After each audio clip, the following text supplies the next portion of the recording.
અમદાવાદ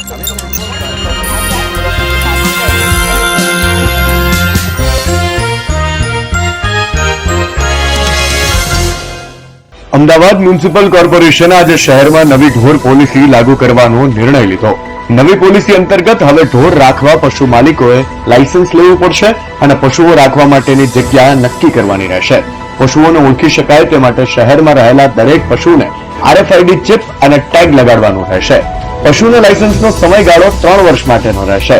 દરેક પશુપાલકે પશુ દીઠ ₹200 રજીસ્ટ્રેશન ફી ભરવાની રહેશે। આ પોલિસી 90 દિવસની અંદર અમલ કરવામાં આવશે। એના માટે ટાઈમ આપ્યો છે। સૌ લોકોએ લાયસન્સ ફી લઈ લેવી, લાયસન્સ લઈ અને એની ફી ભરી પોતાની જગ્યા બતાવી આઈડેન્ટિફાઈ નક્કી કરેલી જગ્યા ઉપર પોતે નિયત સમય રાખી શકશે। કોઈ પણ પશુ વધુને વધુ વાર પકડાશે એનો દંડ પણ ડબલ દોઢો થશે।